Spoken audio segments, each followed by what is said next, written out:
대학생 손정민 씨는 지난 2021년 4월 24일 밤 11시쯤부터 반포 한강공원 둔치에서 친구 A씨와 함께 술을 마셨습니다. A씨는 집으로 혼자 돌아갔고 손 씨는 실종된 뒤 닷새 만에 한강 수중에서 숨진 채 발견됐습니다. 손 씨 사망 경위를 수사한 경찰은 범죄 혐의점이 없다며 2달 만에 내사 종결했지만 손 씨 유족은 A씨를 폭행치사와 유기치사 혐의로 고소했습니다. 경찰이 이에 대해서도 불송치 결론을 내리자 유족은 이의를 제기했습니다. 물에 의한 상처, 유속이 없고 전혀 격하지 않은 물에서 이런 상처가. 서울중앙지검이 사건을 넘겨받아 수사해왔지만 검찰의 결론도 같았습니다. 검찰 관계자는 목격자 조사, 현장 검증 등으로 충실히 보완 수사를 했지만 피의 사실을 인정하기 어려워 불기소 처분했다고 말했습니다. 손 씨의 사망 이후 2년 8개월 동안 계속된 수사, 결국 A씨의 혐의는 없는 걸로 결론났습니다. 지난 4월 서울 한강공원에서 친구와 함께 술을 마시다 실종된 뒤 숨진 채 발견된 고 손정민 씨.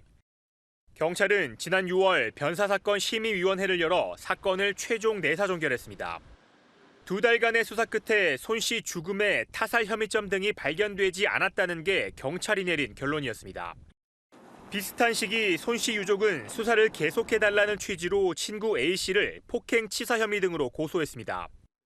이후 넉 달 만에 경찰이 A씨에 대해 무혐의 처분을 내리고 사건을 검찰에 송치하지 않기로 했습니다. 경찰은 손 씨가 사건 당일 입고 있던 옷을 국립과학수사연구원을 통해 재감정해봤지만 혐의를 입증할 만한 단서가 나오지 않은 것으로 알려졌습니다. 또 손 씨 뒤통수에 난 상처도 직접적인 사인이 아니라는 결론을 내렸습니다. 이에 대해 손 씨 아버지는 아들의 바지에서 명백한 증거를 찾았다며 타살 의혹을 거듭 제기했습니다. 손 씨 아버지는 개인 블로그를 통해 경찰서에서 손 씨 유품을 받아왔는데 바지 주머니에서 마스크를 발견했다고 밝혔습니다. 이어 술을 먹을 때 마스크를 주머니에 넣어뒀는데 누군가에 의해 물에 들어갔기 때문에 마스크가 그대로 주머니에 있는 것이라고 설명했습니다. 그러면서 경찰의 불송치 결정 통지를 받으면 그 내용을 보고 이의 제기할 예정이라고 밝혔습니다. 경찰은 불송치할 경우 사건을 자체적으로 마무리할 수 있지만 고소 고발인이 이의를 제기하면 사건을 검찰에 넘겨야 합니다. 검찰은 필요할 경우 경찰에 재수사를 요청할 수 있습니다. CCTV 공개하라! 서울 반포 한강공원에서 숨진 고 손정민 씨 사건이 발생한 지 2달여 만에 경찰이 내사 종결로 결론을 지었습니다. 손 씨 죽음에 타살 혐의점 등이 발견되지 않았다는 게 경찰이 내린 결론입니다.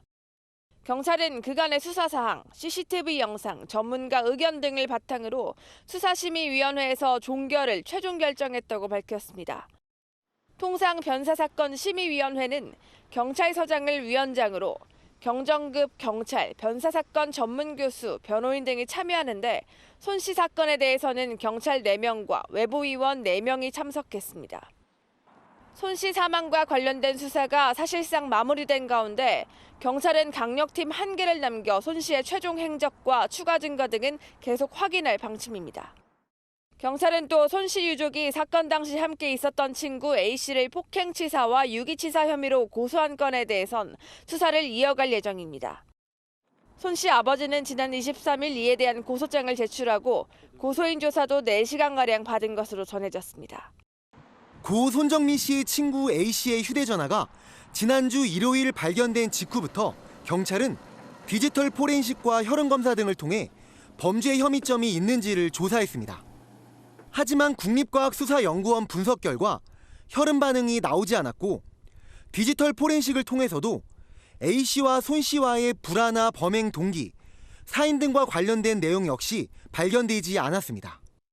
이에 따라 경찰은 사실상의 마지막 단서인 손 씨의 신발을 찾기 위한 수색 작업에 집중하고 있습니다. 손 씨는 실종 닷새 만인 지난 4월 30일 양말만 신은 채로 발견됐는데 양말에 묻은 흙은 한강 둔치에서 10m 정도 떨어진 강바닥의 흙 성분과 비슷한 것으로 조사됐습니다. 한강변에서 5m 떨어진 강바닥 지점의 흙과는 성분이 달랐습니다. 경찰은 신발을 발견하면 묻어있는 흙을 다시 비교 분석해 사건 당시 상황을 재구성할 계획입니다. 익사에 이르게 된 경위에 초점을 맞추어 사망 전 행적을 명확히 확인하는 데 주력하고 있습니다. 다만 신발에서도 아무런 특이점이 발견되지 않는다면 이 사건은 단순 사고사로 결론 날 가능성이 커 보입니다. 고 손정민 씨 사망 사건을 수사 중인 경찰은 그제 이례적으로 브리핑을 자청했습니다. 각종 의혹이 끊임없이 쏟아지자 수사 결과가 나오지 않았음에도 브리핑을 열어 진행 상황을 공개한 겁니다. 실체적 진실 발견을 위해 모든 가능성을 열어두고 수사하고 있으니 경찰 수사를 믿고 지켜봐 주시길. 하지만 경찰 발표 이후에도 허위 사실이 계속 유포됐고 급기야 경찰청장을 이용한 가짜 뉴스까지 퍼졌습니다. 이런 가운데 실종 당일 손 씨와 함께 있었던 친구 A 씨 측이 첫 번째 입장문 발표 이후 12일 만에 다시 입장문을 내놨습니다. A4 용지 22페이지 분량으로 각종 의혹을 적극적으로 반박했습니다. A 씨 측은 우선 손 씨와 만나 한강공원에서 새로 술을 마신 시각인 밤 11시 14분 이후로 기억이 거의 없다고 밝혔습니다. 술자리 시작부터 귀가까지 블랙아웃 상태로 아무 기억을 못한다는 겁니다. 그러면서 A 씨가 언덕에서 넘어진 손 씨를 끌어올린 것 같은 기억 등을 경찰에 일관되게 진술했고 A 씨에게서 물에 젖은 흔적이 없는 점 등을 보면 손 씨의 입수와는 무관할 것이라고 주장했습니다. 당시 버렸던 티셔츠에 대해서도 2장에 10,000원 정도 하는 것으로 토사물까지 묻어 있었다고 해명했습니다. 특히 A 씨 측은 억측과 모욕, 신상 털기 등 각종 위법 행위가 이어지고 있다며 모두 삭제해 줄 것을 요청했습니다. 고 손정민 씨 사망 사건과 관련해 경찰이 수색 중인 친구 A 씨의 휴대전화를 두고 온라인상에선 A 씨가 휴대전화를 숨겼다는 의혹이 끊이지 않았습니다. 하지만 A 씨의 휴대전화는 사건 당일 오전 7시 2분까지 한강공원에 있던 것으로 확인됐습니다. 친구 A의 휴대전화는 당일 3시 38분경 통화를 마친 이후 사용 내역이 없고 전원이 꺼진 7시 2분경까지 한강공원 주변으로 위치 정보가 확인되어 경찰은 A 씨가 당시 착용했던 의류 등도 제출받아 국립과학수사연구원에 감정을 의뢰했지만 혈흔과 DNA 모두 검출되지 않았다고 밝혔습니다. 한강공원에서 혈흔이 발견됐다는 의혹도 지난 8일 현장 감식을 통해 사실이 아니라고 판단했습니다. 고인의 의복과 신체에서 나온 혈흔과 DNA도 모두 본인의 것이었습니다. 고인과 A 씨가 함께 입수했다는 의혹에는 상반된 진술이 공개됐습니다. 경찰이 A 씨가 귀가 당시 탄 택시 뒷좌석이 젖어 있진 않았다는 택시기사의 진술을 확보한 겁니다. 현재까진 고인의 사망을 둘러싸고 범죄 정황이 발견된 건 없다는 게 경찰의 설명입니다. 다만 경찰은 실체적 진실을 발견하고자 모든 가능성을 열어두고 수사를 진행하겠다고 재차 강조했습니다. 지난 13일 경찰은 한강공원 내 7곳의 토양을 수거해 고인의 양말에 묻은 흙과 함께 국립과학수사연구원에 비교 분석을 의뢰했습니다. 이 중 3곳은 육지 토양으로 고인과 친구 A씨가 함께 있었던 잔디밭을 포함하고 나머지 4곳은 강가에서 각각 5m, 10m씩 떨어진 지점입니다. 이후 경찰은 국가수로부터 고인의 양말에 묻은 흙과 강변에서 10m 떨어진 수중 토양이 유사하다는 감정 결과를 통보받았습니다. 양말에 묻은 흙과 수중 속 토양이 빛을 굴절하는 정도나 알루미늄 등 흙 속의 성분이 표준 편차 안의 범위에서 비슷하다는 겁니다.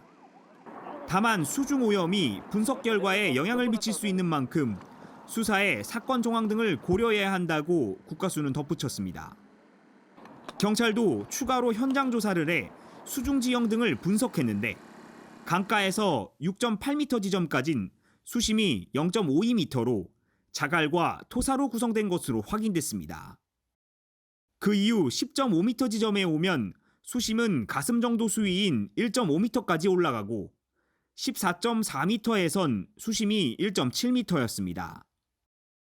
또 경찰은 일명 토끼굴 CCTV에 점으로 보이는 사람들도 분석하고 추가 목격자들이 있는지 여부도 수사 중에 있습니다. 사건이 일어난 지난달 25일 새벽 실종 신고가 접수됐던 남성들은 고인을 제외하고는 모두 생존 사실이 확인됐습니다. 고 손정민 씨 사건과 관련해 경찰은 사고 당일 한 남성이 한강으로 들어가는 것을 봤다는 제보를 입수했습니다. 목격자는 모두 7명으로 이들은 지난달 24일 밤부터 사고 당일인 25일 새벽 5시까지 근처에서 낚시한 것으로 확인됐습니다. 이들은 남성의 입수 지점에서 80m 정도 떨어져 있었고 당초 2명이 모인 뒤 하나둘씩 늘어나 7명이 된 것으로 파악됐습니다. 남성이 처음 목격된 건 오전 4시 40분쯤 수상택시 승강장 부근입니다. 목격자 중 5명은 남성이 강변에서 수영하는 것처럼 걸어 들어가는 모습을 직접 봤고 2명은 물이 첨벙거리는 소리와 함께 하는 소리를 들었다고 진술했습니다.